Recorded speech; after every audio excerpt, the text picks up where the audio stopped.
Wrong.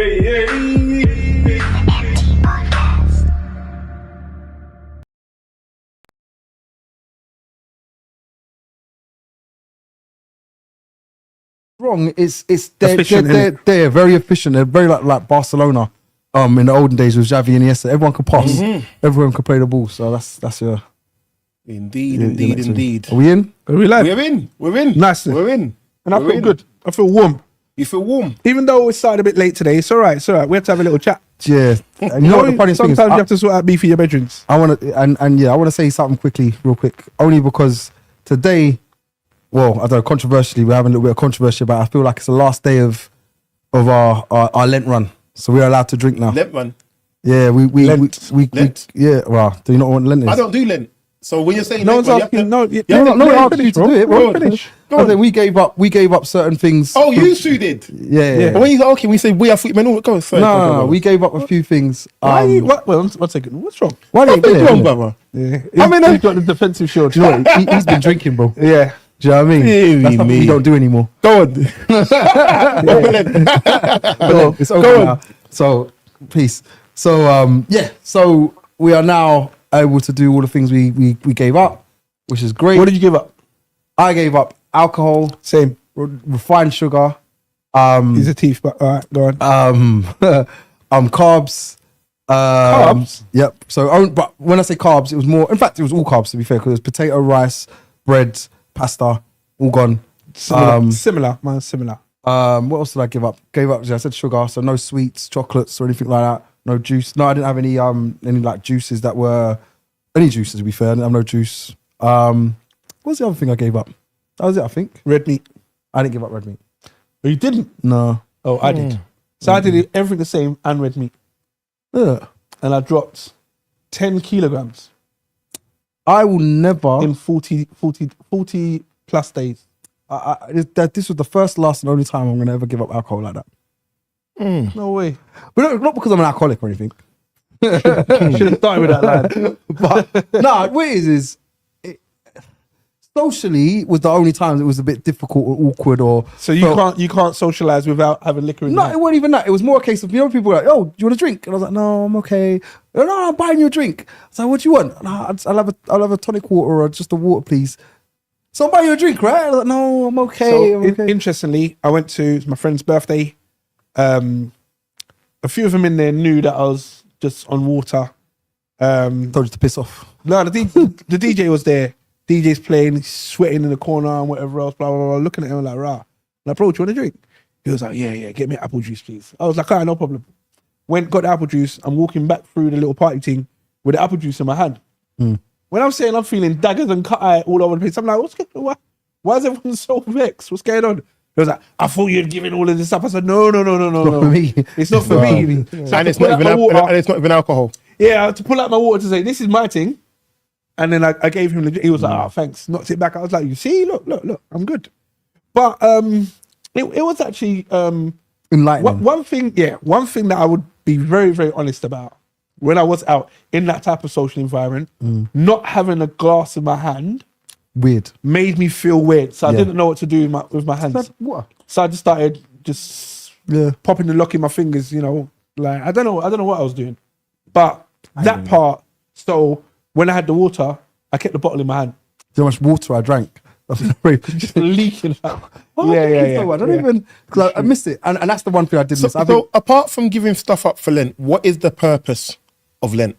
For someone who doesn't know like me. Do you know what? What is the purpose? 40 days and 40 nights. Yeah, and for me... Jesus was tempted by the devil. Oh, okay. Yeah. And it's to show that you can, the control that you can have. And one of the things I was even tempted to do at one point is I said, I don't drink that often anyway. So it was more a case of, so when I go out socially, I had about 3 different social events during the time. I said, should I just drink only at that point? I don't have to drink for my dinner, whatever. And then I spoke to one of our friends. Speedy goes to me, that defeats the purpose. The whole purpose was to basically just get away, the temptation, just be away from it and say to yourself, you know what, I can control this. And I was in control. And that part was enlightening. That part kind of gave me a bit of, look, I can do this. I didn't have to do it. I've got through it. Now I'm saying I won't do that again. Next year. Next year he's going to give up something he doesn't do anyway. No more marshmallow. What, marshmallows? Nah. I said to myself, what I'll do next year, and I'll be honest with you, and me and you spoke about this before, it was like, I'm going to introduce something, and next year I'll introduce... I definitely agree with that. Praying. I think praying is going to be my thing, to pray every night. And I know it's something, again, we spoke and said, why don't you just start praying? You don't have to wait to Lent. But what Lent does do, for like what Wiley was saying, is it gives, I think it just gives like me a conscious space, conscious space. It gives me a little bit more strength to get So through what couldn't you give up for Lent? What could you not give up? If they said to you tomorrow that you have to give up everything, and you said there has to be something, I'm sure, that you'd be able to say, no, you know what, that's too difficult. Do you know what? I don't think there's anything. I think at any stage, if you feel like that, that's probably the thing you should give up. Do you get what I mean? True. That's true. Because you've got to test yourself in the hardest conditions. Do you get what I mean? I agree with that. Only because I would, if it was something that I felt to myself, even though I was making a joke about like sex or love or whatever, I'm like, I wouldn't give that up. You're mad. But then the other side of it is, if I felt I was addicted to it and I couldn't give it up, then at that point there, I would have to say, no, I'm going to try it. Because and Lent, and what Lent does do, which I have to be appreciative and thankful for, is it gave me the strength to get through it. And do you know what's crazy? Things like, I'm on the road, do you know what I mean? Driving. Hungry. And I'm hungry and I'm thirsty. And I'm like, do you know what? Let me just go and pull into get M&S. Juice. So I walk into M&S now, I'm just seeing, fresh papaya juice. I'm like, papaya juice. I really like that. And then next to it, it's got pomegranate and grape. Oh, I like that too. And then next to it, it's got lemon and ginger. Oh, that would be really great.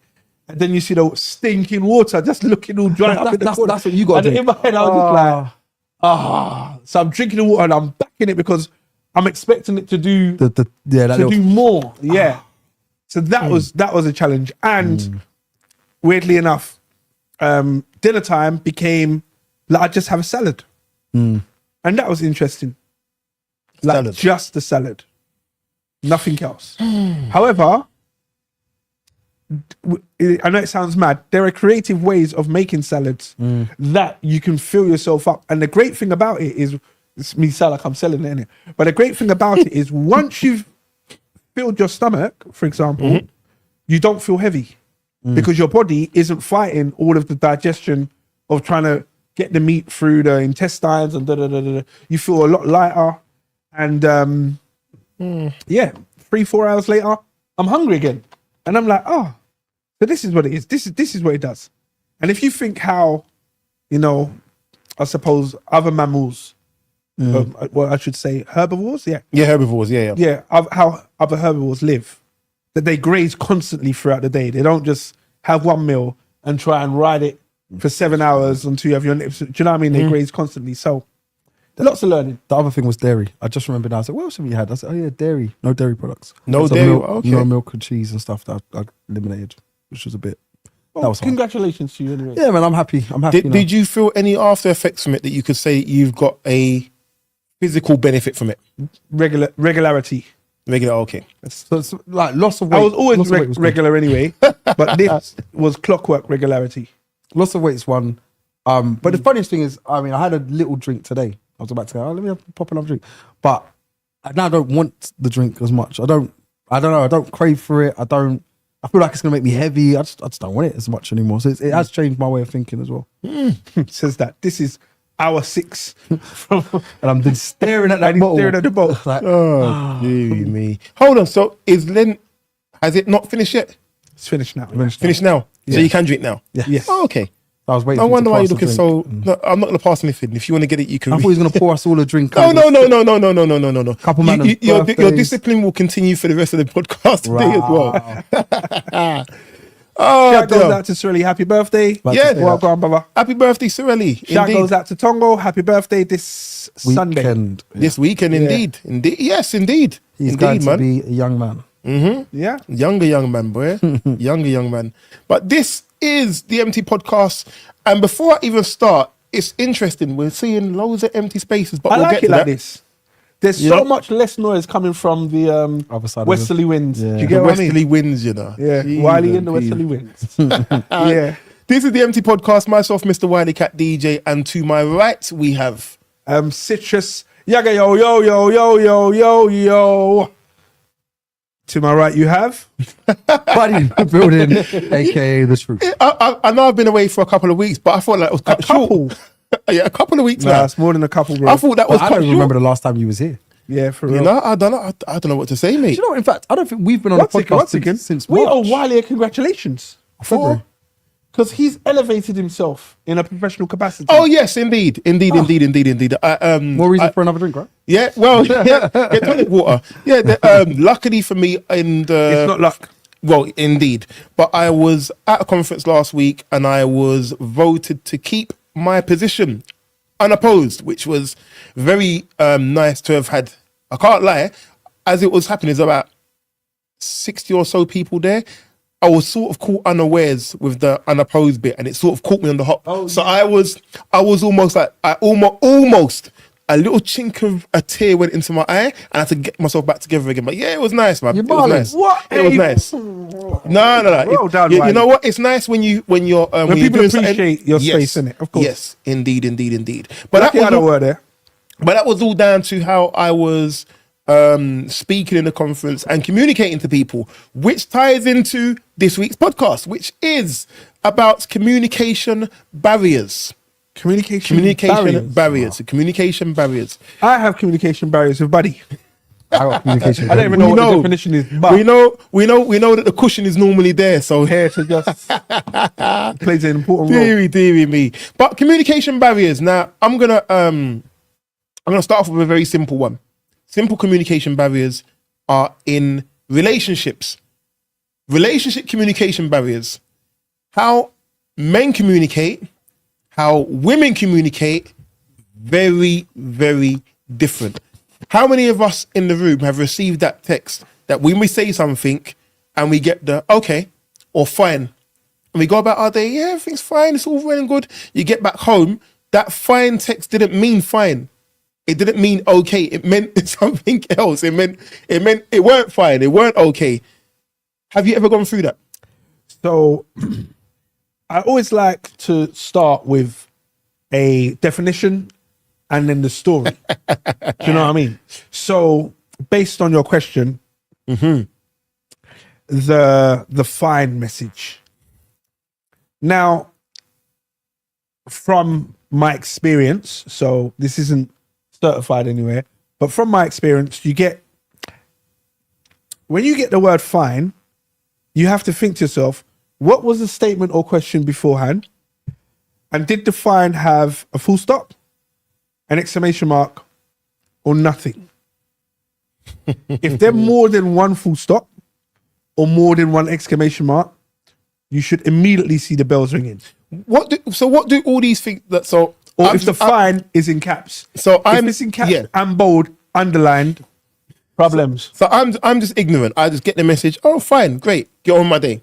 Why should I be worried about more dots or exclamation marks or whichever? Because of the barrier of communication. You have to remember one thing. I don't know. I'm gonna shift to my brother in a sec. But one thing that comes to mind is, and I do this. Sometimes you're thinking something and you're going to try and convey your thoughts through active communication to the next person. However, you may or may not have had this whole conversation with yourself in your head. So your stance on clarity, your position of clarity is very clear to you. However, to the person receiving the message, it's completely foggy. They have no understanding of clarity. Their viewpoint position is completely different to yours. So therefore, when you share this information, thinking, hey, here's clarity, and pass the message across, they're in a foggy state thinking, what the hell are you talking about? Am I going to even ask him the question to try and get clarification? Or I'm going to assume he or she means this, and I'm going to run with this, thinking that it's great, when actually it's not. Hence the word fine. Yep. So do you then respond fine or fine? Buddy. I mean, first off, text has no tone. And that's one of the hardest ways to communicate with people when you don't have a tone on you don't understand what it says. Like you just said, fine, is that fine? Is that fine okay? Or is that fine, you're vexed. I don't understand because it has no tone. Fine, do you? Yeah, I don't know what that means. Like, Yeah. Fine, go out with your friends, go. I mean, you know what I mean? Everything has a tone in it. And when you've got the tone on it, then I'm like, that means, okay, I understand that. So even looking at messages sometimes, I don't really read too much into them. A lot of the times, if I've got to get into one of those type of conversations, I'll be the first one to say, nah, phone call. So I actually understand. Yes, Is this okay? Let me hear your voice. Yeah. Do you know what I mean? So if it's fine, oh, okay, it's that fine. Like, I understand. It's, fine, you go. I'm like, that means it's okay. So I mean, you can't justify it because of an exclamation mark or a full stop or an extra couple dots. It don't make sense. Do you know what I mean? So I would always have a phone call. But why don't you understand? Do you get what I mean? You've known me long enough. You should know I never sign off fine.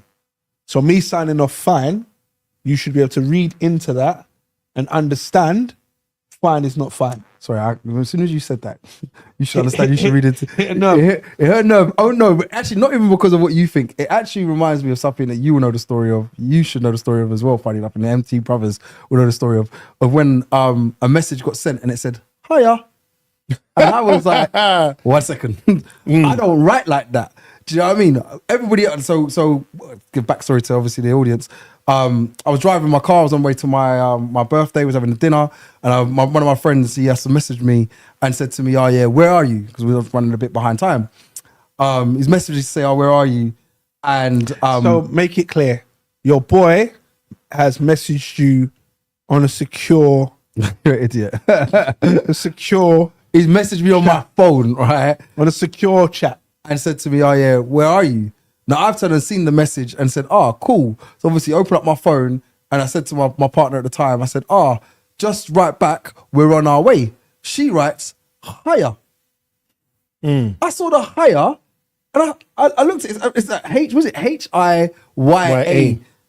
I would even be, the way I'm thinking in my head, I swear it even had a kiss at the end. Right? Wow. And I was like, hiya. I don't speak like that. So when you kind of put it like that, I was like, I don't speak. So straight away, my boy said to himself, huh? Yo, he rang the alarm and said to everyone, throw your phones in the bin. Do you know what I mean? Said My phone's compromised. Said a phone has been compromised. One of the man them just sent me the word higher. Higher. So when you said you should know how somebody types, I'm like, yeah. Certain man them don't put certain things like, you will not get a morning, higher, morning. Like, you're like, higher? Who speaks like that? Do you know what I mean? That sounds like it's more of a girl thing. Do you know what I mean? It's like, even down to, I suppose, certain ways that people probably put cool or certain things. You notice so far, some people put COOL, some people just put KL, some people put KOOL, sorry. Like, it's like... Some people put KOLL, right. Cool. Okay. The funny thing is some people will put it like that. You'd be surprised. So it's like, for me, it's like, you know, like I said, text has no tone. You've got to be very careful with text. So you don't sit there and define a conversation off of a text. So, any communication. To give you the definition, because Citrus was itching for it. Yes, please. Communication barriers are any factors that disrupt the process of transferring information or ideas between individuals or groups. And they're obstacles that hinder effective communication, preventing messages from being sent, received, and understood correctly. So, thank you very much for sharing that. So I was going to say, in terms of just using the I'm fine bit, which is it's a very small, but it's a big thing. The phrase can mean anything from I'm genuinely fine to I'm upset, but you should already know why. Yes. Which is mad, because two words that you would think should be taken as read, and that's anything you get in a message should be taken as read, may not necessarily mean they should be taken as they are. So how do you then get past that? If you're a person who, so there's two elements to it. One, if you're a person who doesn't understand that way of communicating. Two, if you're a person who's ignorant and doesn't care for that way of communicating. If you're the sendee of that message, how do you deal with it? So when it comes to the sendee? Yeah. The sendee or the receiver, if whichever way you want to look at it. Like for me, if you got a problem, say it. Don't ask me to use a Da Vinci code to work out that you're upset. Do you know what I mean? No, but you see, you say that, right? And this No. This is where the conversation now starts to get, it takes a slant now. And this is where we get to the podcast, right? Because you're saying don't use the Da Vinci code. No. I mean, I made a statement in our group earlier on. And I said, men are from Mars, women are from Venus. all right, saying that basically sometimes it comes across like we're from different planets, because I will take an understanding a certain way and they will take an understanding a certain way of two separate things that happen. Right. Do you know what I mean? They'll just think, oh, this happened this way, that's what it is, and I'll think, well, no, it's not. Can you not see this angle? Do you know what I mean? So when you say the Da Vinci Code bit, I understand that it happens. Women will say, this is the way it's supposed to be, blah, blah, blah, and you can't see it. So when you think it's a Da Vinci Code, it's like when they turn and say, like they'll turn and say there's a problem within their relationship. And when they've said there's a problem within the relationship, and we're sitting there going, no, there ain't, everything's fine. And we just get on with it, and then it's like, oh, I want to break up. Wait, where'd that come from? Like, you don't remember a couple of weeks ago I was saying there's a problem within the relationship. Yeah, but I thought that was just because I didn't wash the dishes. So I washed the dishes. Move on. Yeah, it wasn't just the dishes. It was this, it was that, it was this. And you think to yourself, rah, why don't you just say? Because that's how men think. We think very, very literal. Like, what you say, just say what you want. Like you just said, say it, I'll deal with it. But if you now start saying, well, it wasn't just the dishes, it's the fact that you just don't think about it, and you don't, and you go into, I'm like, oh, Cheese on piece. frick's sake. I mean, I didn't see all of it. I just saw the dishes weren't washed. I washed the dishes. Leave me alone. We're done now, innit? Because now you're just pissing me off. Because you're not understanding. I listened to what you said. Yeah, but you didn't understand it meant that you didn't wash the dishes at the time and you wasn't thinking to do it yourself. So you now are just leaving things just because you think I should. Oh my God. Shut the... And then there's a whole breakdown after that. Do you understand? So I definitely hear that. It's interesting because something I was just reading up about it was that men tend to lean more towards being direct and solution focused. And I can't lie, that's me. If there's a problem, I don't need to understand why the problem's there. I just need to fix the problem and get moving. Whereas I find that definitely if you're dealing with somebody who isn't a male, so if you're dealing with a woman and the way they would look at certain solutions. When you're dealing with a woman, just say it, bro. I know we ain't got the guest on there today. Well, we don't have any guests, but I can say it as I don't want to say it as a generalization. Yeah. But the societal view of it would be that it is a lot more emotionally nuanced in terms of the solutions. We tend to, as men, I guess, think practically, and we are less inclined to let our thought process be determined by our emotional thought of it. And that doesn't necessarily mean it's a bad thing or a good thing. It's just the way we're wired. And it's funny because society has got these expectations that we will find solutions for things in that way, which then means how we communicate is very up and down, black and white. There's no certain times, there's no grey areas. And then when guys tend to be thinking outside the box of that, a bit more grey, they're viewed as being less than. If you, I mean, it's not viewed in the same sort of way. But I think that's probably why. I think that is part of the reason is that men are wired to be more direct, and that direct thinking means that we're solution focused. Pretty much what you were saying. Yeah, definitely. And the idea is the emotional part of your brain doesn't necessarily tune in to the circumstance that it's faced with. So to throw a little code, and that's harsh. That's harsh when you don't understand. You get what I mean? But to throw a little curve, like, and a little bit slightly away from subject, all right? But what about the men that are more emotional? They're more in touch with their feelings. They're more softer. They've been brought up mainly by women. You see? And being emotional doesn't mean you have to be soft. That's exactly you just exactly that. Exactly that. You just jumped right onto what I was about to say, which was that you see it there? That's society. Society already has wired people to think that if you're in touch with your emotions, so to speak, you're soft. Does that make you soft though? Depends on how you're talking though. Do you know what I mean? If I sit there and go, oh, the beautiful flowers over there, really. Why have you changed your voice? No, you made me voice softer. I'm being softer, innit? So I'm like, oh, it's really rosy, and do you know what I mean? I love the way the ambiance is, and you know what I mean. You start looking at a man and saying, right, brother, they're flowers, bro. You know what I mean? I don't even know if they're real. So I don't know why you got to be like that. You know what I mean? It's kind of less masculine, but then do women like masculinity? All right, they want their man to be a man's man. They want them to go and kill the spider. No, wait. What's crazy? They want them to kill the spider. The spider's in the corner. It's like, right, there's a spider, and they run it. Kill the spider for me. The mouse. Do you know what I mean? Be the man. The mouse. wait a minute. But be the man, innit? You got that, baby. You know what I mean? They want you to do that. I'm gonna go climb a ladder.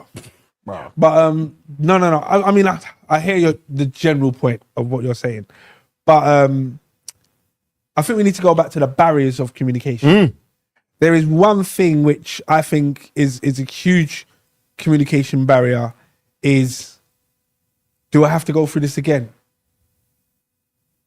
We've spoken about this. Why do you do this? Why do you do that? Now, do I need to be your mum? Yes. Do you know what I mean? These lines, so when you mentioned about they want a man's man, it's, I understand that, and no one really wants it, that let me think for myself and now I've got to think for you because you're too dumb to understand that when the bin is full, you need to take it out. Or when you see the dishes are in the sink, wash them. Don't wait for me to ask you to wash them. You should see them and wash them because they're there rather than being directed.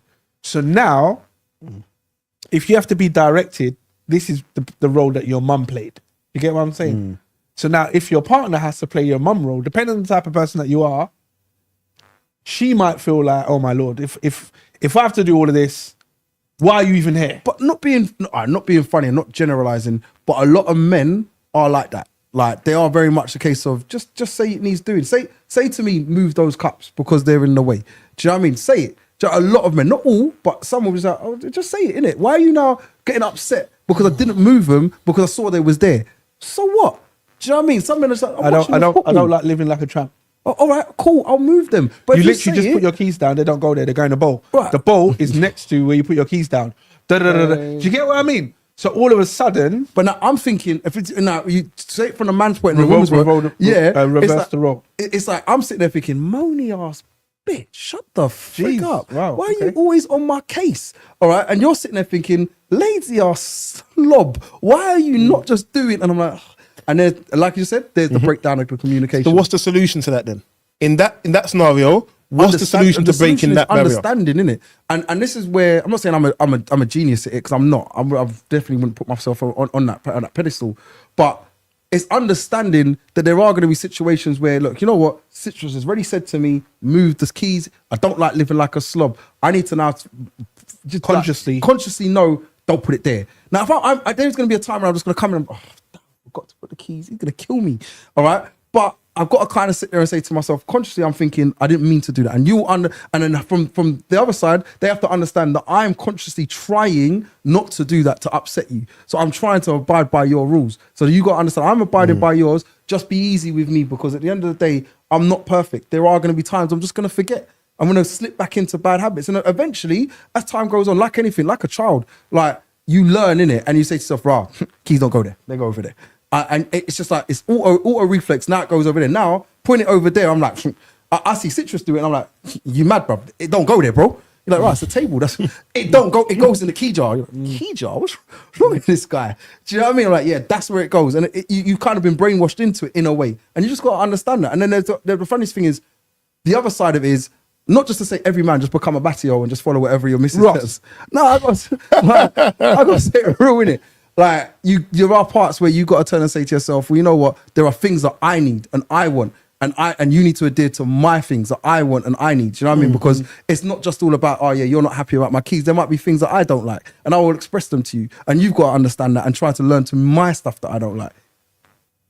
I like what you said as it goes, but I don't know. I'm trying to navigate in my brain how does that work? Because what you're saying is real life, isn't it? As much as it may not be politically correct, these are situations that I've been in. I presume you've been in. Wiley's still going through. You know what I mean? But the facts are, and it does come down to it. However, there is one other argument which you didn't mention. I was expecting you to say it. Go on. This is one of the times, you know, when Buddy's in his emotional state, so you have to coach him through that. This happened, and using the same key analogy, he's like, but if you've seen the keys are there, and why didn't you put them in the... Just pick the keys up and put them where they belong. Solution based. Don't give me a song and dance about the keys. Just do it. And whichever way you find best, you can gently share the information that the keys are now in their home. Do you get what I mean? And it's done and managed in a way that it's not confrontational, it's not belittling, it's definitely here's some information that I need you to be aware of, because putting the keys there scratches the table up. And we've just had the table varnished. To talk from a woman's point of view, right? Because we ain't got no women You in got there. that, you got that, you got that. I'm gonna help out a little bit. All right. I've asked you to do this several times. I've moved it the last 7 times. I'm not doing it again. Do you know what it's gonna do? It's gonna stay there. In fact, I'll put some drink on it. And now it's gonna be sticky. I don't care. I'm gonna make it worse. Because I'm vexed now, innit? No. That's ooh. But I get. But then you have the guys that are like, oh, okay, pour the drink in it. Okay, just take it to the thing, rinse it off, and they go back there and they're not bothered. This is what I'm saying. And then that's the breakdown of your relationship. But this is the thing. But they're not bothered part of the it. impact of the tantrum or reaction doesn't hit home. No. Do you want to know why I blocked you? You get it?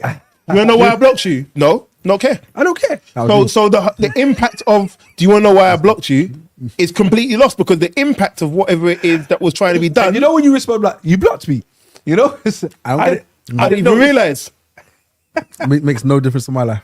But then, in essence, you got to realise, women don't like that type of thing, you know? Like there's some of them. I think people don't. Yeah, I'm about to say. There's some people that could sit there and say to themselves, "Oh, they can take it on board and it's fine, whatever. They don't care." All right, but there are certain ones that will be like, "What? You're not taking it on board? All right, what's the next extremity that I can do?" Yeah. So because you didn't react the way I wanted you to react, let me find something that's gonna make you react. Do you get what I mean? Yep. To go to the extreme. Which is a very extreme thought process. But that's more to do with attention seeking, because if I'm not getting the attention from the person and I keep on doing all the little things not working, doing the most extreme thing is hopefully going to get their attention. And that's what ultimately what I'm after. It's no longer about communication. It's about I want their attention. So good or bad attention. So with you saying that, all right, because we said a lot of things based off of how, obviously, our way, but what about the women? Like, think about it from the other side, innit? So when you're saying the attention and that, like, what if they want you've done something, they've done something wrong on your side now, so they've done the wrong, and how do you get that communication across to say, yo, you've done something wrong? I think, to be honest with you, I just say it, and that I think that's the thing, is that I can't say.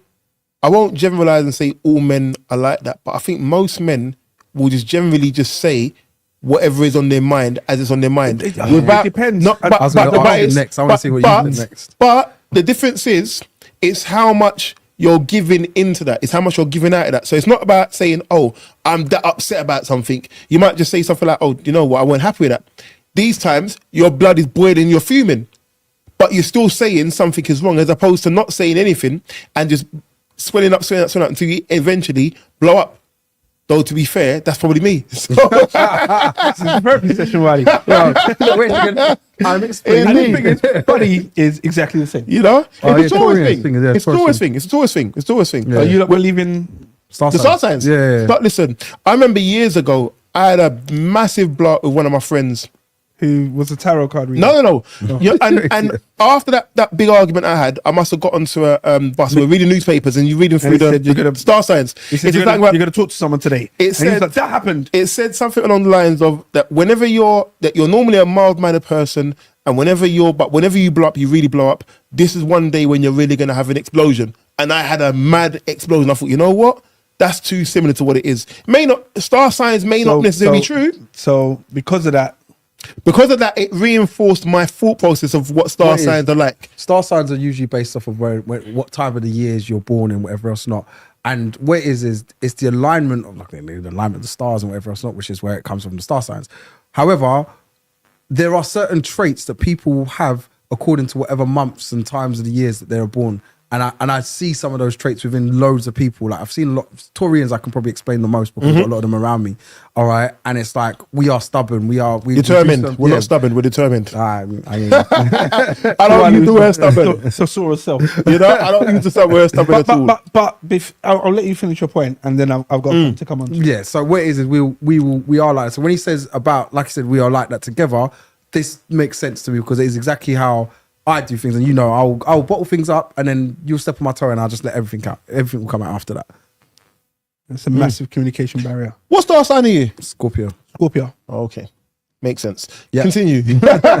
So one of the questions is, or one of the things that I think about, communication barriers, and Buddy mentioned, what about when it's the other way around? So I do not like people who are nasty. What I mean when I say that, in your yard, there's certain things I believe should just be standard. I'll give you an example. If you go to someone's yard and they've got a plate of food or bones on the floor, under their chair, under their bed, under their whatever, in my head, immediately, I don't want to sit down in your chair because I don't know whose dinner this is now. Like, it could be Mickey and Minnie Mouse under the chair. No, thank you. And if you're going to offer me something, I'm not hungry, I'm not thirsty, because I can see your standards. That's nasty. Other things, you know, when someone wakes up in the morning and this happens with work, like I'll phone some of the guys, be like, look, I'm going to be with you in 5 minutes. I just woke up, but I'm going to be outside in 5 minutes. I'm like, well, how are you going to be outside in 5 minutes?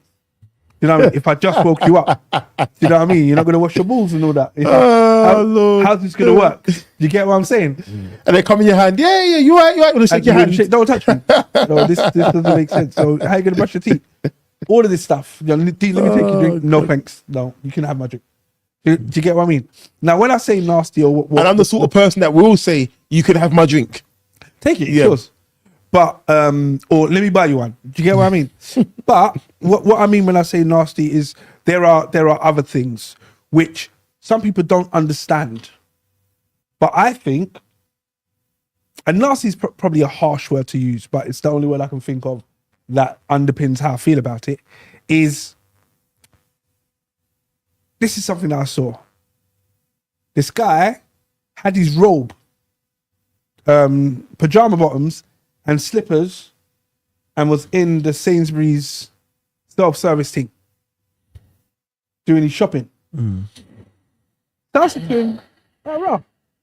He's like, oh yeah, I literally just got up, flung this on. And I was like, bro, but I'm standing next to you and I've got my uniform from work, dirty, dusty, and whatever else. How many people get close to you with dirt and dust and whatever else, and you've got your yard clothes, and now you're going to carry that into your... Do you get what I mean? And then go lie on your bed. And then go lie on your bed. Bed bugs. Bed bugs. I don't understand it. But it transposes itself. Now, the reason why I said about communication is when I see that, I then start to judge this type of person. Do you get what I mean? Like, I don't understand if you just leave your yard and you get yampy in the corner of your eye, means you didn't wash your face. Because just throw water in your face and dry your face, it will come off. Even if you didn't wash your face. Like, just, and it's do you know what I mean? So I'm turning around saying, so there are things that and I immediately start thinking, well, I can't invite you to my yard. I can't eat from you. I can't drink with you. If we're going to be in the same space, I've got to treat you a certain way. And my whole demeanor towards you is going to change. I mean, don't get. I know you've got a point here, and I'm going to let you land it. No, go on. But this is a hygiene problem, not a communication problem. No. But what I'm saying is, how I communicate with you from this point forward is based on my observations. Yeah, from afar. You know what I mean? So Communicating from afar. So you're communicating from me just by how you're carrying So your yourself. hygiene is now a communication. 100%. You know what I mean? It's a new fad. I don't know what this fad is, you know, of people coming out in their robes and pajamas. I don't understand it. But I think to myself, I don't understand it. I think to myself, if this is how you are, just barefaced, then you're not going to care about whatever nonsense you're going to bring to me. It's not. Do you get what I mean? Yeah, I wouldn't be going out there in my. So if one of our brethren turned around and was like, "Do you want something to eat, bro?" 1 second, and then just pulls a plate from under. I was eating this earlier. You want to taste, brother? I'd leave. I'm not hungry. God, no. You know what I mean? I'm leaving, bro. Yeah. I forgot. So, but immediately this you've already, and this is what I'm saying, it's not verbal. This is non-verbal communication where we've now got a massive barrier. The worst thing is I'm probably leaving and phoning you. I need to go communicate with someone. Guess what? Let me communicate this barrier with you, brother. Do you get what I mean? And obviously, I know I used one example, but this it follows itself over and over and over and over again. Like if you turn up to work, like when I used to work in a corporate office, if men turned up and the shirt collars were yellow.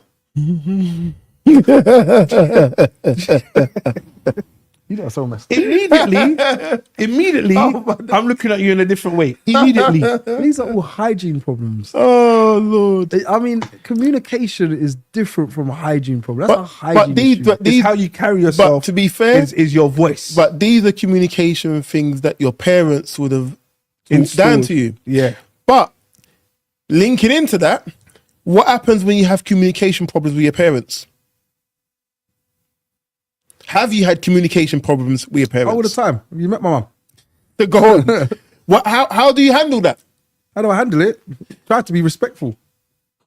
I mean, that's just obviously how I brought up. So yeah, try to be respectful. But when you say try, as in be respectful. Like I said try, bro. Come on, let's not push. Okay. All right. Try to be respectful. But no, you know what it is?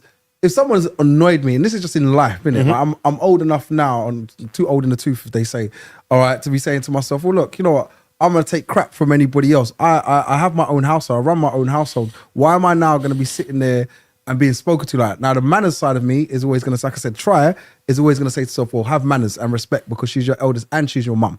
Do you know what I mean? So at this point, I got to have ultimate respect for my queen. Do you know what I mean? So this is why I say try. Do you know what I mean? But sometimes when she wants to turn and say certain things that I don't necessarily agree with. And my mum's very Victorian. My mum's very strong-minded, born on the same day as you. All right. So you don't get a word in edgeway. It's straight away. You know my mum. All right. This is the way it is, no matter what. But mum, I got proof. This is the proof. Look, Google says Google's not right. Well, mum, Google said that this is from the exact source. It's not right. I know best. Oh, you know what? I can't talk to you. I can't win. You do what you want to do. Think what you want. That's talking about, and it's funny because I was actually going to mention that about parents knowing best and stuff. What about when it involves your children? So as in you're the parent. So you're the parent. No, what I mean is, so I'm going off of the point of your parents are trying to tell you how to raise your child. Yes, that's why you have that. You have that now conflict. How do you communicate dealing with that conflict? That's why I said try. Because when you start now trying to tell me about my child, like I said, too old in the tooth, you can't turn and tell me how to, I tell him he can eat his breakfast this way, to do this, and you're going to say, no, he doesn't need to brush his teeth. He needs to brush his teeth after he's had his breakfast, after he's spent the whole day and after lunch. Bedtime's 9 o'clock. Granddad says, oh, that's all right, he can step until 10. No, this is my household. You go bed when I say to go to bed. So no disrespect to mum or dad, all right? It's a case of, my rule, go bed. Now, obviously, parents will say what they're saying to you and you probably go, oh, all right, my mum said, all right, and cool. But then sometimes I'm just like, I'm the parent. If I'm saying this is this way, it's this way. And that's the end. Do you remember the same way when I was being parented? There's non-negotiable. Yeah. My mum, my gran couldn't tell my mum anything. My mum's going to tell her, say to me, this is what I listen to mum. I don't listen to gran. My mum's who's my mum. Wait, so gran doesn't overrule mum? Wait, no. Mum wins. Mum wins. What about in your what about that's very interesting. Your household? So, or should I say your household? What I mean is, I'm taking it. When you're saying gran doesn't overrule mum, you're talking about when you was the grandchild, your gran didn't overrule your mum. Yeah. What about you? The head of the family, their voice is final. So gran overrules mum. Yes. So if grandson says, go out of your bed right now, and mum say, no, it's 9 o'clock. You're just I'm going to bed. I'm not in that argument. That's not my pay grade. You know when you go into the supermarket and he goes, do you sell beans? And they say, you're in the fruit and veg aisle. You need to go to aisle number 7, find someone down there, ask them. Do you get what I mean? Because that's got nothing to do with me. For me, nothing to do with me. I'm not saying I'm involved in the argument because as a child, I'm just sitting there like, I'm not involved in the argument. I'm tired anyway. But I'm looking mum dead in the eye. No. So are you having that? Wow. No. Well, you're you. It's all right. Stay, grandma. I'll do whatever you say. Mum, you are CO. No. There's no way That's not my space. But in my household, if I made a direct command to my child or my niece or my nephew, my mum would never step and overrule that. Yeah.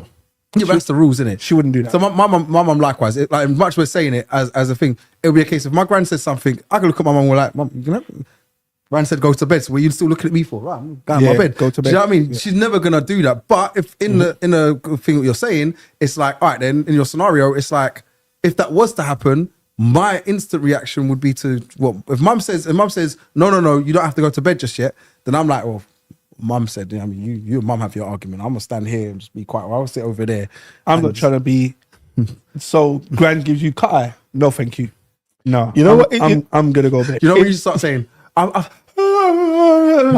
tired anyway. It's funny because my grandparents went over here, but I had senior aunts and uncles who were old enough to be my grandparents. So they were aunts to my parents.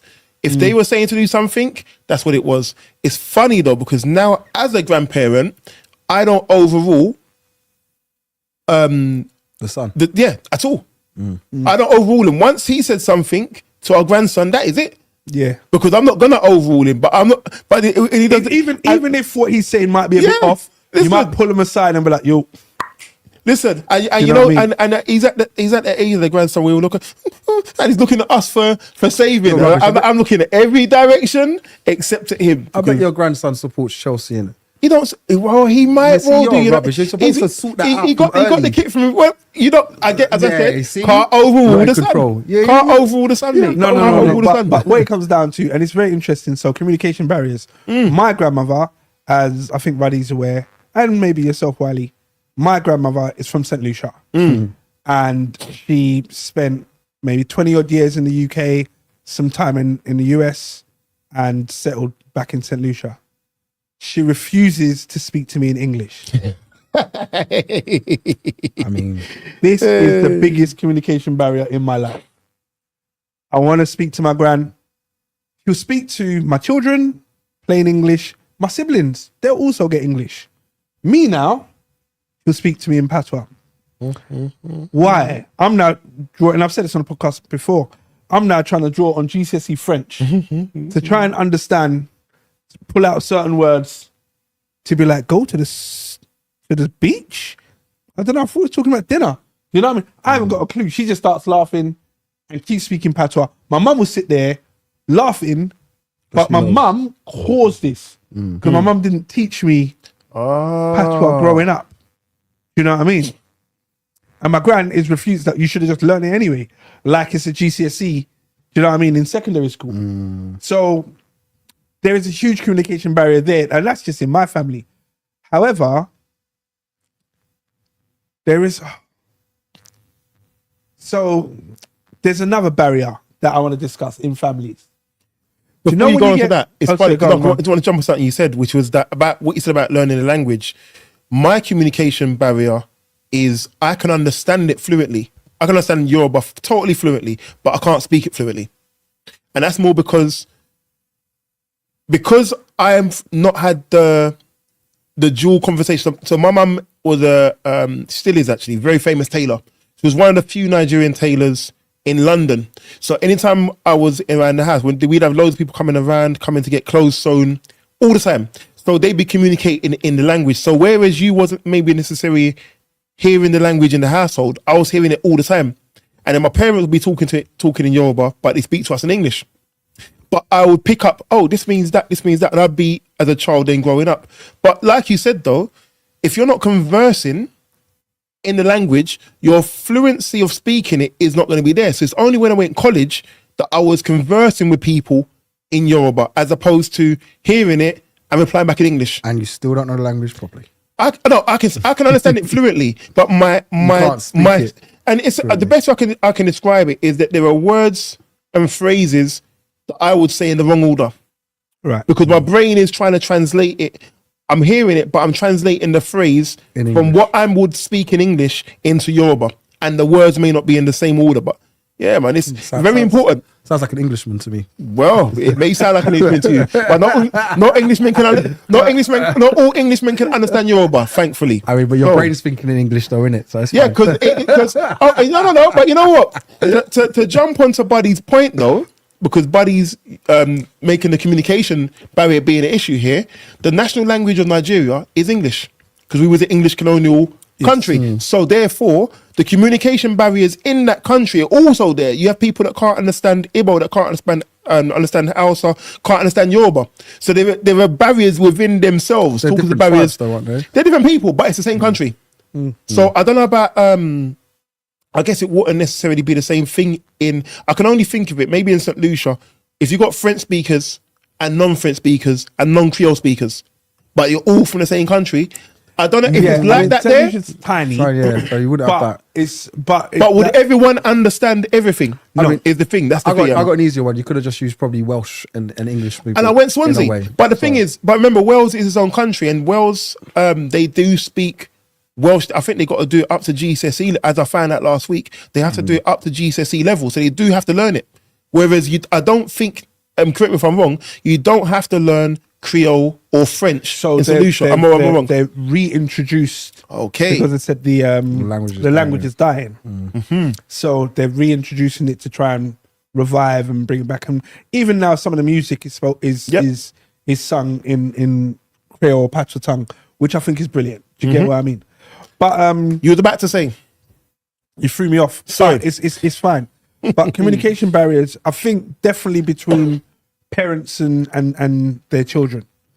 So, on a slightly different note, children through the transitional periods in their life. So, a newborn baby can't speak at all, but they can communicate. They will cry in a different way, and that cry would mean something else. There's the tired cry, there's the hungry cry, there's the I'm alone cry, there's the I need to poo cry or I've weed myself cry. There's all these different cries with different volumes and different pitches and whatever else, and they mean different things. And be around a child long enough as a parent, you'd know this cry probably means that all the time of day and whatever else, blah, blah, blah. As they get older, and I'm saying toddler stage where they've got, 30 words in their vocabulary, you'll get one or two words and many gestures, because the child still wants to let you know, I want to have my favorite drink in my favorite cup. But drink and then point to the cup. Do you get what I mean? You're going to get the message that's been conveyed. Yep. Do you get what I'm saying? It may not be done in the right way, and then you will correct the child saying, may I have a drink, please? Do you know what I mean? And then the child would repeat it, and then you give the child a drink. Thank you. And then they take the cup. Thank you. Drink it. Do you get what I mean? Yep. So these are the kind of things which communication barriers. As they get older, now we're talking maybe 7, 8, 9. They've got a grasp of the basic English language, and they're asking for things, or they're requesting for, or trying to explain something. Their vocabulary may not be big enough to translate exactly what they mean. So as parents, we try to facilitate that a bit more by just coaching them with certain words to say, you've said 5 words here, you could have said this one word that would convey this message. Do you get what I mean? However, the next barrier of the teenager, where hormones get involved, energy's different, attitude's different, everything's changing. They don't understand what's going on with their body. Your thinking is, why are you crying today and angry tomorrow? Do you know what I mean? You were laughing earlier, now you look like you're at death's door. What's going on? During this period, especially when the child is now bigger and stronger, they can hear their voice. Do you know what I mean? Especially for young boys, when their voice breaks, and now they're men. I might be the same height as mum, taller than mum. Do you get what I mean? Physically stronger than mum. The communication there is different. So rather than as a 8, 9, 10-year-old asking for something, as a 12, 13, 14-year-old telling your mum, I'm going to football now, mum. I'm going to go get a drink. I want this for dinner. Blah, blah. Do you know what I mean? Being much more direct The communication has gone out the window then. So, but the communication is there. How it's communicated and the level of respect of communication can be brought into question. Now, I'm not just saying it, and I know I was talking about young boys and their mums, but, you know, young girls and their mums or both parents, to be honest. Now, this is where I believe lots of family structures break down because of the communication barriers. Now, there are corrections that you can do in a child's life from an early age and stage to make sure you do not raise the monster that puberty invites into your home. Do you get what I mean? So when a child talks to a parent anyhow, you don't just accept what they're saying, you correct. You course and correct. Do you know what I mean? You say, actually, you don't say that. You say it like this. Or did you mean this? Or like if I said to my mum, imagine as Wiley, pass me the drink. Excuse you? Sorry, mum. Can you pass me over the drink, please? I was saying excuse you both anyway, so but do you get it? Yeah. And all of those small little corrections will then mean in the future, I would say, excuse me, mum, could you pass me the drink, please? And mum will be like, of course, here's the drink. Now, if Wiley walked in or Buddy walked into my house and said, yo, 2 clicks. Yo, sweet cheeks, pass me a drink, pass me a juice. Immediately, as Buddy mentioned earlier about the keys, he'd be like, yo, that can't run. Yeah. Do you know what I mean? Because he hasn't had that same course correction. Do you know what I mean? So, to try and bring my point all the way back down, when we are dealing with communication barriers between teenagers and their parents, how do you identify the phases? And when you've identified them, what advice can the eMpTy podcast give to try and support a parent to deal with that? I'm going to start with Buddy. What advice can I give? Do you know what I was going to say? Wiley goes. Yeah, no. You know why I'm going to jump in? Because have you gone through the teenage, aside from ourselves personally, have we gone through and seen the teenage growth? So I'm saying that because I've seen that teenage growth from being a small child to a teenager to being an adult now. Yes. Yeah. And if you look at it, part of the thing that has been a big help in that, and I think when I look at when I was growing up, I probably could have had more of that, certainly in the relationship with my dad. With my mum, it was all right. She was more understanding of it. My dad we were very different. But the reason why it's so different... You're going to have to explain that. Yes, so... I'm going to explain it now. The reason why it's so different with my stepson's relationship with myself, his dad, his mum, and his other stepmom as well, is because we try and understand the world he lives in. As opposed to when I was growing up, my mum had an interest in I was DJ and I played music, but it wasn't relatable. Right, okay. My parents came straight from Nigeria to here, so me growing up as a young black man in this country was different to what their experience of was growing up back home. Totally different. The levels of how respect was, the levels of communication, the levels of things that we did, very different. So when I was now raising somebody to grow into an adult, I could understand more their issues they would have as a teenager, so I could communicate with him more. I could say, well, actually, you know what? I understand what you're trying to say, but you're not conveying it in the right way. This is the best way to get the outcomes you want because you've got to convey it this way. Right. As opposed to this when I was growing up. Course correction. Yes. Versus the...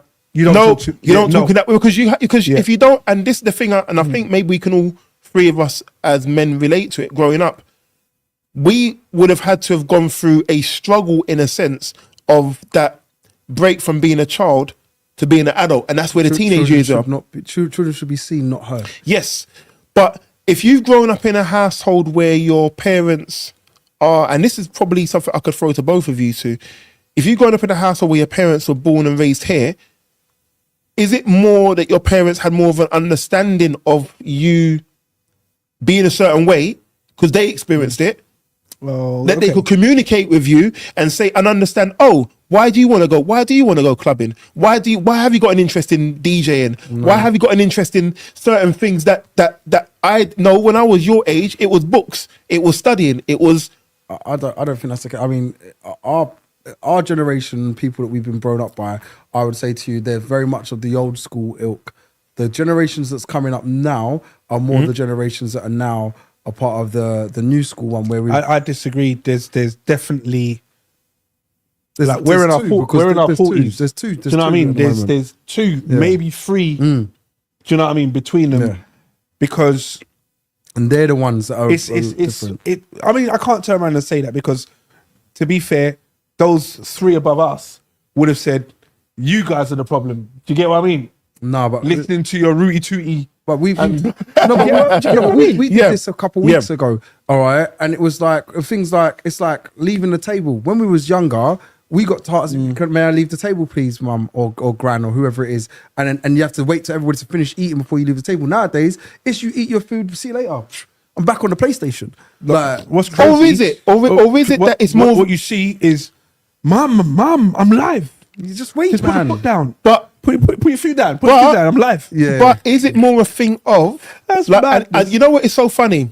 So I watched the podcast the other week, and Thank you. Yeah, because you was both, and I actually find it funny because you were saying about I can't remember which one of you the two were saying about someone said to them about, oh bruv, whatever. Yeah, it was me. That's a conversation in my household, but not in a rude way. But this is the thing, but not in a rude way. Yeah, it's not meant to be. It's done in a way of, yo bruv, we saying cuz, but it's all done as a joke. And this is what I'm saying when I'm saying about that communication level there and of understanding. And when we're saying about the course correction, it's not necessarily always got to be about corrections. I think part of the issues that happens between parents and children is the lack of understanding of what one is going through. And if you've got a better understanding of what one is going through, you can always relate to them. Once you can relate to someone who's young and you can get into that conversation with them, then that relatability you have with them is going to make whatever message you're putting across be easier to be palatable, I believe. I'll just on your point, Citra, so answering your question, what I believe would help, and it's something I said, and this is probably, it's not just for what you've just said, it's just in general for men, for women, for everybody, all right? Communicate with someone. I said this only recently to my son. I said, you should always have somebody to talk to. That's the one thing that I think so many people struggle to do, to just have somebody to talk to. We talk about therapy and stuff like that. And the funniest thing is talking to someone sometimes, it helps so much. So I even said to my son the other day, I said to him, listen, all right, I said, no matter what, you can always talk to me. And if I'm the problem, all right, then you need to be able to turn and say to yourself, I need somebody else to talk to. And that's not your mum, then you need to have somebody that you can talk to. Because if you can't talk to me and you can't talk to your mum, then you need to start saying to yourself, well, look, I can talk to Uncle Dean or Uncle Wiley and I can talk to them. Do you know what I mean? I've got their number, I'm going to call them. Dad's too much, mum's too much. Whatever the situation might be, I don't know, I've got my first freaking pupae. One girl's just asked me if I can bring a condom when I'm coming to a house. I don't know what it means. I can't really tell mum that, can't tell dad that, because they'll lose their... So Uncle Dean, Uncle Wiley, talk to me. Do you know what I mean? Whoever it is, they need somebody that they can confide in and talk to. And that goes with from childhood, all right, all the way up to adolescence. When we're adults, and I say to people, have somebody to talk to. It might be your best friend. It might not be your best friend. It might just be a friend that knows how to talk to, and that you just feel to yourself, I can vibes with this person and I can actually reason with them. Do you know what I mean? And if I can have a reasoning with them, then at least I can get whatever it is off of my chest and say it to them. Go on. But it's very good advice, firstly. Secondly, do you know how many people do not know how to talk to someone and express what they're thinking and what they're feeling? If they do that, they might be called soft. Bye, buddy. but yeah, they just don't know how. You know what I mean? What's wrong? I don't know what's wrong. You know what I mean? Like they're snappy and whatever else. Like they don't know how to share the issues that they're going through. And I think, especially as black men, we need to be able to, this is why for me, eMpTy is so important, is we need to be able to show ways and methods of breaking down these strong and silent barriers. You get what I mean? It's strong and silent, but do you know what I mean? You're going through so much that certain people are contemplating suicide because they now don't know how to deal with all of the nonsense that I think Buddy said about bottling it up. Yep. Do you know what I mean? They don't know how to deal with it. And now it's too much. So do you know what? I don't want no more life. So I now don't need to deal with all of these issues, not realizing that actually, if you had someone to talk to and you knew how to talk, then this is a way of doing so. Now, one of the points I was making regarding the conversations with children and parents is, and I've got to say a shout out to a good few mums that I know. You know, I mean, dads as well, but there are a few mums that I know, and I'd like to just shine a light on them where they can sit down and have a conversation with their child about, I will say, almost anything. So, little one comes home from school.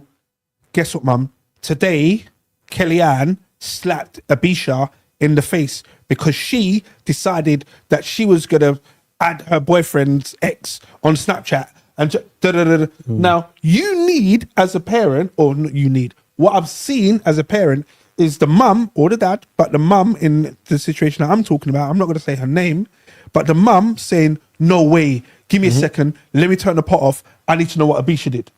Now, all of a sudden, the child, I suppose the level of excitement from the child wanting to have this communication with the mum, because mum's fully invested in what happened at school. Really and truly, mum couldn't give one filth about what's going on.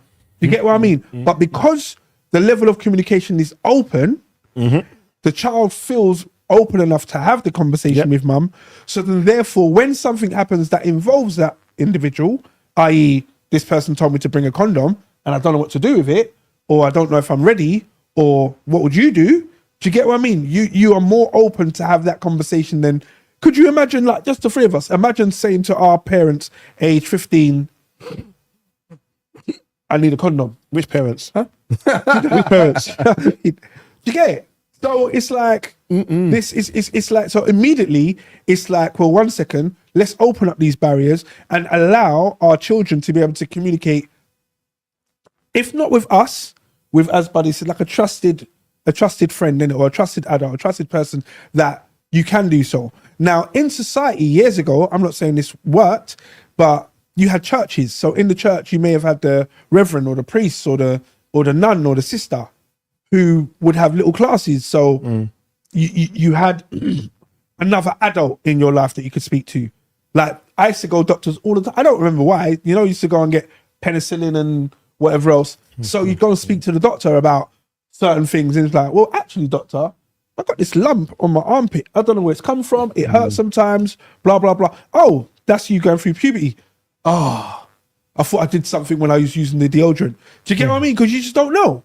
But because you've got these different pillars in the community who you can speak to, you're like, for me anyway, I can only talk for myself, my athletics coach, my football coach, my football manager, because there was lots of teams, there were other managers who used to train the football team. So now there's 4 or 5 adults as a 13 or 14-year-old that I can go and speak to and be like, guess what, Rodney? You know, shout goes out to Rodney. But guess what, Rodney? I feel like I'm gonna have a fight in school. Like, this guy keeps pushing my patience. I'm trying to walk away and do the big thing, but if I don't smack him up, it's gonna be like this until the end of school.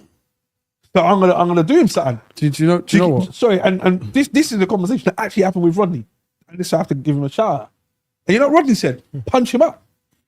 Now, don't get me wrong. I'm not saying it was the right advice. However, I had someone to have the conversation with. On the flip side of it, Shout goes out to Paul. Apologies. On the flip side to what you just said and what I just said, obviously my point in the first place, but the other thing is, back in the day, those things have now come to light of people being groomed and stuff from those things, and you know what I mean. So when you said it, I was like, coach, I was like, oh yeah, but then and then I was going to church, I was like, oh yeah, they've been groomed as well. I was like, oh, are we actually giving the right advice? I mean, I'm not gonna go against what I just said because I actually fully believe always need to talk to someone. Somebody's there. I've said to my son, like I said, if I'm not there to protect you, all right, then you need to tell your mum. If your mum's not there to protect you, you need somebody else to protect you. So make sure you've got that someone to talk to. All right. And obviously my instant reaction is my friend circle, my family circle, and that's where I kind of reside by. I don't want to turn and say, yeah, go to the sports community, go over there, you see your coach over there, chat to him. And to be fair, what you said, but they might have a relationship. Right, about to say what you said might be actually correct, because when I look at even training my son, and slightly off topic, but training my son at football and stuff like that, I can't get through to him the way that the coach will get through to him. So I now say to myself, I won't train you. Let the coach train you, because I can't do it. I don't have the patience. You don't seem to listen to me. But when I tell them, say, I'm gonna tell Damien about that. They're, no. You're gonna tell Damien. I was like, right. So wait, what happened to me? Frank crying a man up. That was Frank at crying a man up. Yeah, it's weird. Yeah. You know what I'm saying? So I get what you're saying. Some people, the relationship that they have with other people, I understand it. But then also you got to be careful in nowadays society, which has kind of changed us, which is why we don't have so many things like that. All right, is that there are things like grooming that happen and things like that. So you kind of think. But what's crazy is saying to have the conversation. Weirdly enough, the door for the conversation is wide open because they have communications in their hands. So they have the internet, they've got social media.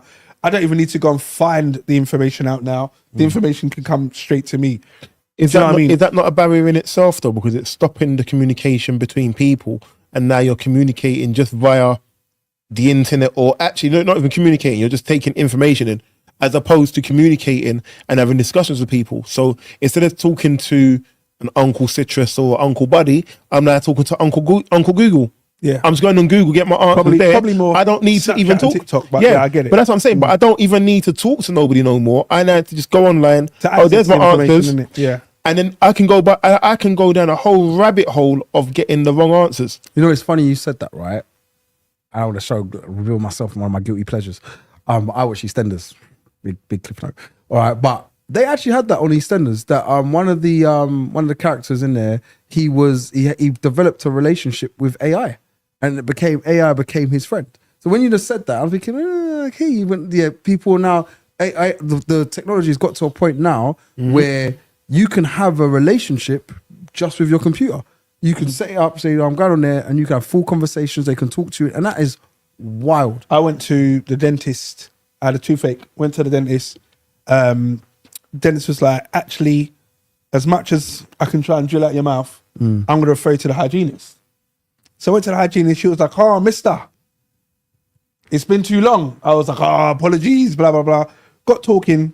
She was like, what have you been up to since you last visited? You know when they're trying to just bring your energy down because you're in the chair, and as much as it should just be a routine clean, you're anxious in it. I'm just squeezing they're giving the little ball thing. I remember that when I was younger. So the little stressful thing, I'm like, this is great. But so me and her were talking, and she said to me that she uses 2 AI platforms, ChatGPT, and there's another one. I can't remember the name of the other one. And I was like, well, what do you use it for? Do you use it for work? She was like, yeah, but I've got 2. So I use one for work, and I use one for when I'm not at work. And I was like, well, that sounds mad. And she was like, no. The one I use at work knows me at work. The one I use at home knows me at home. I said, what do you mean knows you at home? The AI, she said something like she wanted to go, I can't remember where it was, restaurant or something. And the AI said, because you're on a diet, let me find you a restaurant that has... Because you're on a diet, let me find you a restaurant that is this price range, blah, blah, blah, this, that, and the other, and see what availability. In my head, I was like, wow. So if I said to her, well, find me a restaurant that sells, I don't know. Do you get what I mean? She'd be like, I don't want to do that, because if I ask the AI this question, it's going to change the thought process of the AI. I said, listen, this is getting too much. But anyway, back to communication barriers. That's one barrier for me. But come back to communication barriers, buddy. I think the point you made is very good about the grooming part. Now, how do you explain this? Not everyone is a groomer. There are people genuinely out there that can help. How you find those people is the massive conundrum. It's a maze with no direction. Do you get what I mean? But people are out there. There are good humans in the world. How you find them, as you said, how you find them, I don't have the one-stop shop answer. But there are people that we can communicate with. I mean, what we did, I suppose, when we was younger, and how we always had cousins, or we had like your mum's friends that then became your cousins, and it was just like, yeah, this is my network. This is my close. We had a network. Yeah, that's exactly this is what we have, and you don't really see many people that you go outside that network, because that's the people that I trust in. These are the people that I can confide in. Yeah. And Joe, I said something. Sorry, just you say. And you know when someone who's not in the network enters into the network, you're like, who's that? No, we don't like this guy. Yeah, that's my brother. You ain't got no brothers. I know your mum. You ain't got no brothers. Do you get what I mean? I said this to I said to myself the other day. I said, oh, you know what? I grew up with older cousins, so I knew how to fight, because my older cousins would not bully me, but bully me. Do you know what I mean? You're getting licks from them when they're ready. When they say, yeah, time for punch up time. Wait, who's getting punched up? You. Pow. Like, and then it's just dead arm, dead leg. Do you know what I mean? My son, from my son's age now, he's 11. And it's like, when I think about it, he doesn't know what a dead arm or a dead leg is. You've never experienced it. Do you know what I mean? Like there was a time, sorry to expose this, but there was a time I started play fighting. He's my godson. Started play fighting with him. After a while, he was like, I said, are you going to cry? No. Looked at his dad. His dad walked out the room to say, take your licks, bro. I don't want no part of this. So I'm looking at him, I'm like, what? So you don't play fight? But I do, but you're just rough.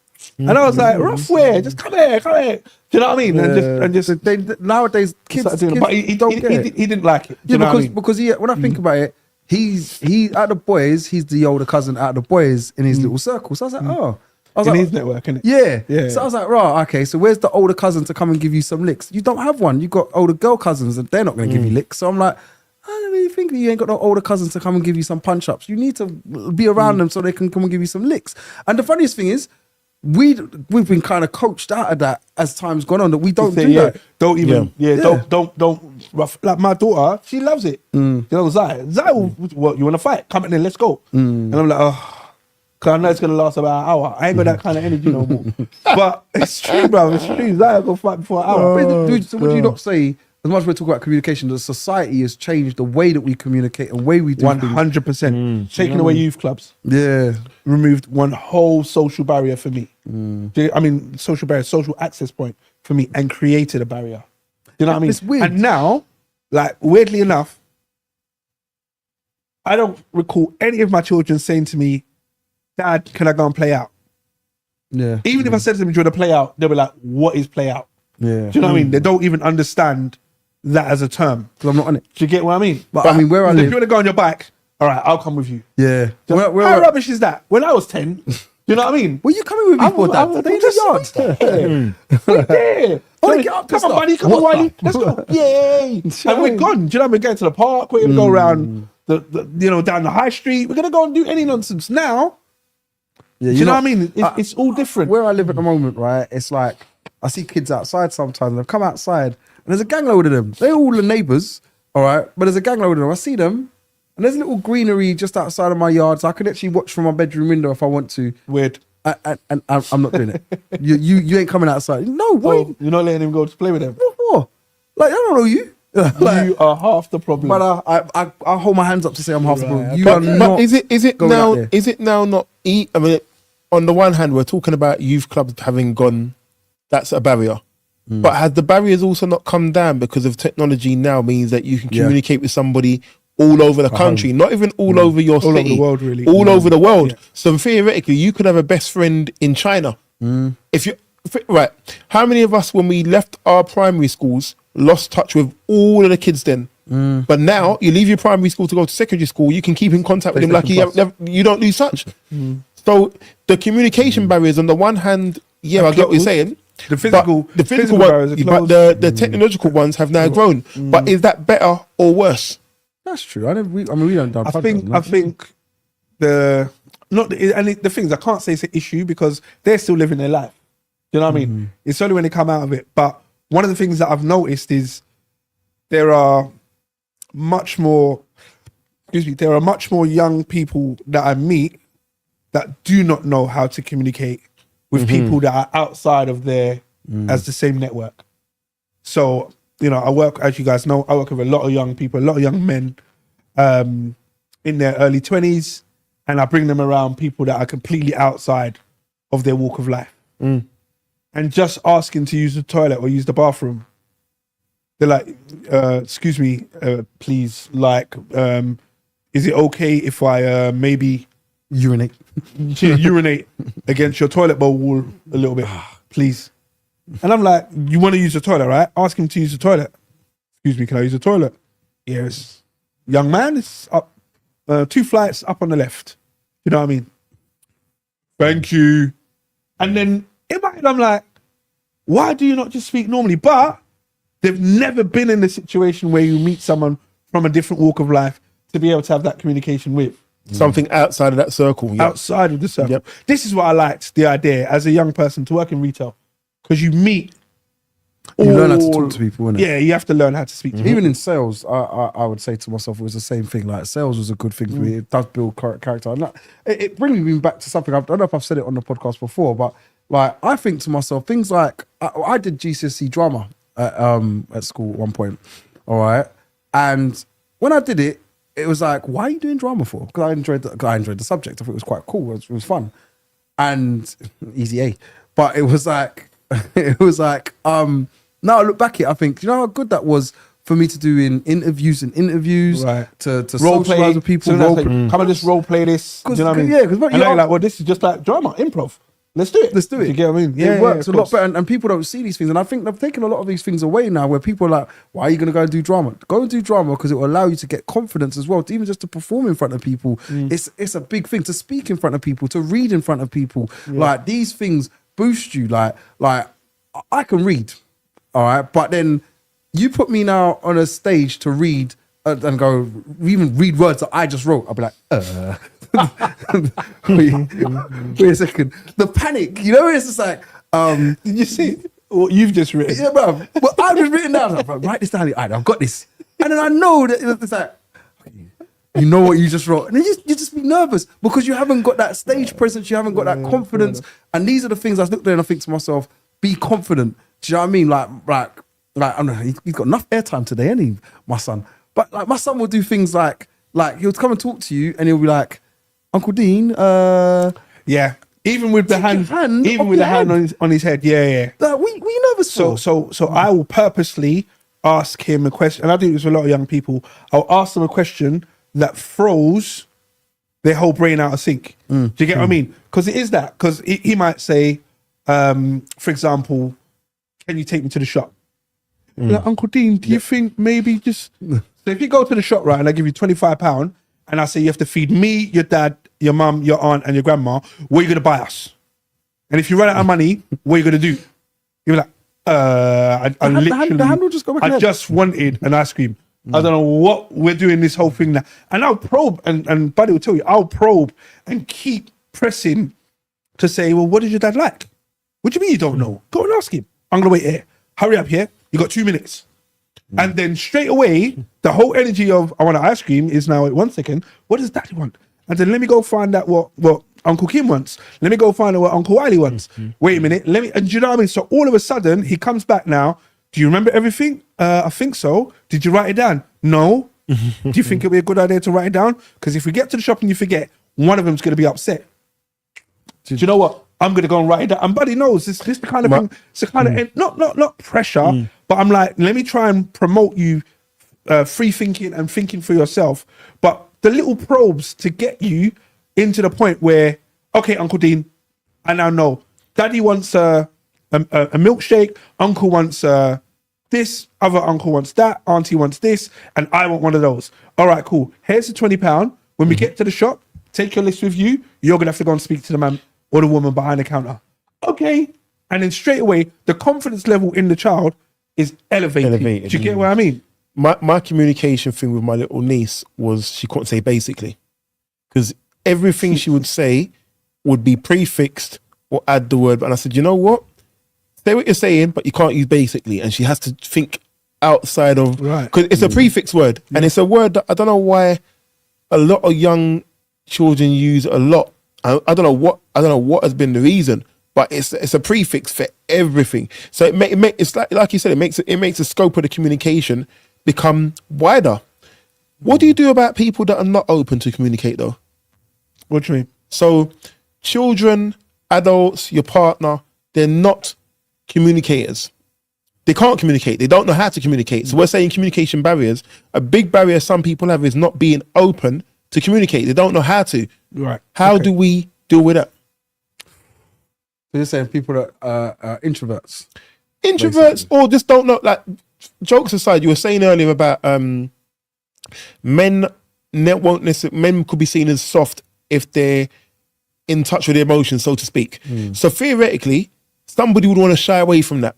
I now don't want to become emotionally exposed because it's not something I know, and I also see it as a negative. So therefore, I now not necessarily introvert, but I'm now not a person who is an open person telling you how I think, telling you what I'm unhappy about, what my emotions may be, whatever the case is. How do we deal with that? So it's a very, very, very interesting one. And it's one that I think in the household, as society has, and I say Western society, the society we live in, as it's progressed, we're seeing a lot more where there are families, unfortunately, that are living together, 3 or 4 of them in the house, and I come home, I go in my room. I close my door. Do you know what I mean? You come home, you go in your room. You come home, you go in your room. I'll go down. My delivery just came. Thank you. Code number 74. Cheers. Thanks. Go. Buddy's like, I don't know. Kickoffs at 8 o'clock. I don't want to talk to any of you lot anyway. You know, I'm going to go on the big TV downstairs, and then it's like, well, EastEnders starts at blah blah time.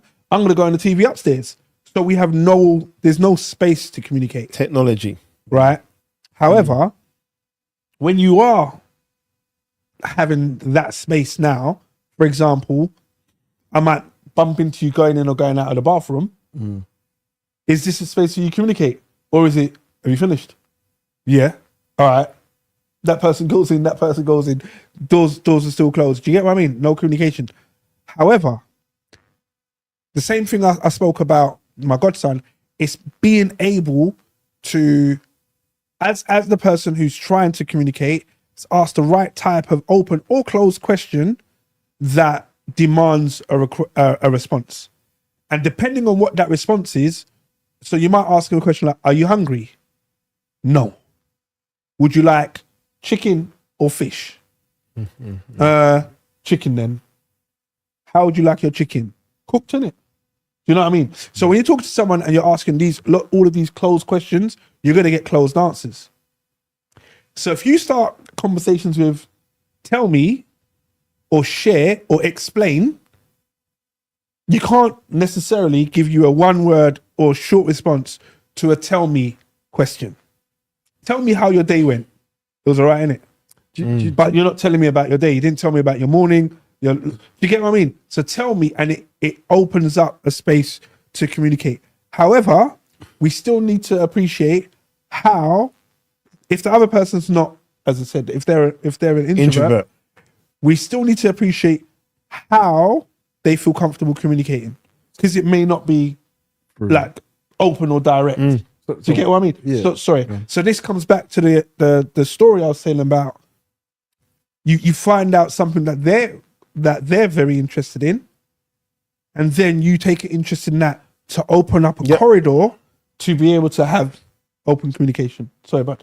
No, so I was going to say, what it is about introverts is you need to make them feel comfortable. And the moment there's comfort, and we can, like, it might just be a case of you're now talking about Minecraft, and you're like, oh, 100%. Like, and I know about Minecraft. I know about the blah blah blah, the building this or that, and they're like, right, you know about yeah. So when you build the blah blah, and now all of a sudden we got something that we've both got something in common. Ground, yeah. So we got Yes. common ground, Yeah. and now we can communicate on that. So now every time I see you, I'm going to talk about that, and I'm going to build that relationship with you. So now when you see me, you're like, rah, Uncle Lee. Oh, he knows about the blah blah blah. Oh, yeah. And now we got that. Now I can build on from that point there. I can build on other things. So how's schoolwork going? Oh, it's okay. Now all of a sudden you're talking to me like normal. Like you're not even realizing that I'm now not talking to you about Minecraft. I'm talking to you about normal stuff and normal life and what's going on here. And the other things. Innit? Yeah, and it's like that's what brings out people. Like when you're an introvert, you don't necessarily you have to find common ground. If you do not find a common ground that we can relate to and we can have a conversation about, then having an open conversation to me about something, I'm only going to try and find the quickest way or the best way to exit and to shut it down. I need to shut it down because he's asking bare questions. You know what? I ain't like this uncle. This uncle Citrus is too much for me. Far too much. Yeah, let me just find a way to exit. Energy's too high. Yeah. Mum, so what, dinner time? Yeah. Oh, I'm going to eat now. Oh, bye-bye. So interestingly, as I said, I used to work in like when I worked in a professional environment, I used to work in the sales space. And you get this with customers, get customers that don't want to talk to you. Like, yeah, I want a service, but I'm not going to tell you what I want or whatever else. So for me, I was like, oh, okay. One of the skills that I use, and this is me trying to share with people, that this is something you can do because I use it up to today. One of the skills that I learned was I find a soft fact about you that you have a great interest in. So Buddy mentioned Minecraft. So I would ask you about Minecraft. And I'll say something like, oh, with the yellow ducks. And we're like, yellow ducks? The ducks come in all colours. I thought the ducks are only yellow. Well, actually, if you go to level 15 and blah, blah, blah, do you get what I mean? So now they'll give you information back. The trick I used to use when I did this in the bank, if it was like, what's your favourite food? What's your favourite drink? Yeah. What's your favourite holiday? You know what I mean? Oh, you go to church. What's your favourite parable in the Bible? Do you know what I mean? Oh, you're a fashion designer. Who's your favorite? Who are you following right now, and what's interesting about? I'd always find a soft. I do it up to now, subconsciously, consciously. I don't even know how. I just do it, and I'll find one piece of information about you. Is that why you always come over and start talking about football with me? There you go. There you go. Now I got your pin number. but the reason why you do that, or how it works, is when you get that soft fact about that person, you have to remember it. So my trick in the bank is when I used to have a parent in and they'd have their kid, I'm talking to them about their bank account, life insurance, health insurance, blah, blah, blah, blah, blah. They're not interested. I'd say to their kid, I tell you what, I should take out a big bowl of pens, colouring pens, and a massive sheet of paper. I say, draw me a picture of mum or dad's new car or mum's new home or whatever the case is. Yeah? That occupies the kid. Now I've got the parent's attention a lot more. I can talk to the parent. I've got like undivided attention. The crazy thing about it is I might even make the sale or close the deal. But what I would do is take that kid's painting or drawing, I fold it up, and I put it on the wall and say, this is where your picture belongs, little Billy. And they'll be like, oh, thank you. And the mum or the dad's like, right, okay, you can put it on the wall. The next time you have an appointment with me, I used to take I'd take the picture down and put it in your file. So the next time you had an appointment with me, I'll take the picture out, stick it back on the wall. So it looks like. So then the person will come in and be like, oh, you've got little Billy's picture. I was like, I told you I'd keep it. And they'll be like, oh. All of a sudden now, you're telling me about Billy's homework. You're telling me about Billy, do you know what I mean? Learn how to slide down the stairs on his bum. And blah, blah, blah. All of a sudden now, I'm right inside. And it's a way of being able to get people to turn around and open up and buy in. It's called the buy-in. Yep. Now, how we do it today, and I'll be very honest, for those that are watching, I've done it to you. I'm not even going to apologize. But with certain people, especially I work with a lot of different people. So I'm working with Mohammed from Streatham. So I'm like, okay, Mohammed, tell me a little bit about you. Oh, my family from Pakistan and we're from Lahore and blah, blah, blah, blah, blah. And I'll be like, oh, great. Da, da, da, da. What's your favorite dish? I like this. Okay, no worries. Soon as Mohammed's done something else, I'll open up my phone in the notes, Mohammed, family's from Pakistan, from Lahore, supports Leyton Orient. Cool. The next time I meet Mohammed now, I'll be like, did you watch the Orient game? Do you get what I mean? And then straight away, Mohammed's like, rah, I watched with you a year ago. And you paid attention. How the hell do you remember that I support Leyton Orient? I didn't remember, but my notes in my phone is doing the most. He's doing the, Do you get what I mean? So I'm not turning around and saying you have to use this, but this is a way to be able to break barriers down, and it's not going to work on everyone, but open the door with the introverts a little bit more than the extrovert. Do you know what I mean? So to summarize, we're getting close to the end, and before we do summarize, guys, don't forget, catch us on the eMpTy podcast, YouTube. Loads and loads and loads of clips on there. I'm also on TikTok and on Instagram at the eMpTy podcast. But summarizing, I suppose we're talking about communication barriers. You mentioned one way of overcoming them. What would be our, aside from that, what would be our golden tip to say, this is how we can get past them, buddy? How to get past them? Get past them. Yep, threw the curveball right there, mate. Like I said, it sounds a bit like stupid to say, but how you get past them is you communicate more. You have to have an understanding. Like, you have to have an understanding that, do you know what, my way might not be the right way, and have an understanding of other people's feelings, because everybody's feelings about whatever the situation might be is going to be different.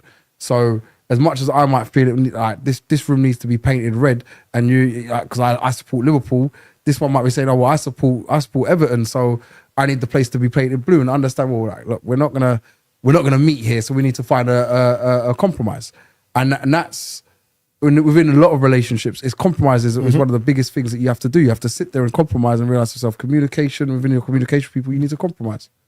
So just I'm gonna cheat and I'm gonna say common ground. It's about finding the common ground. I was literally just thinking of one just now, and a young lady that I know, her and her mum really struggle to talk. So when I speak to her, I'm mum's friend. I'm even worse. So she told me about an artist. I haven't got a clue who this artist is. However, I went online, found the artist, and got notifications from the updates. So anytime the artist does something outlandish, I'll be like, yo, do you know that Buddy the rapper today dyed his beard green? Did you see that? I saw it on blah, blah, blah, blah, blah. All right, cool. Do you get what I mean? Common ground. It works. Common ground. Well, I suppose my one, really and truthfully, would be listening. It's interesting, you know, people that don't necessarily want to communicate, when they do, they normally drop gems. And it's about trying to pick up on what they're saying without missing the gem of what they drop. So for me, I would just probably say listening and trying to make sure you pick up the points they're making and understanding what they're talking about. But yeah, loads we've gone through the podcast this week.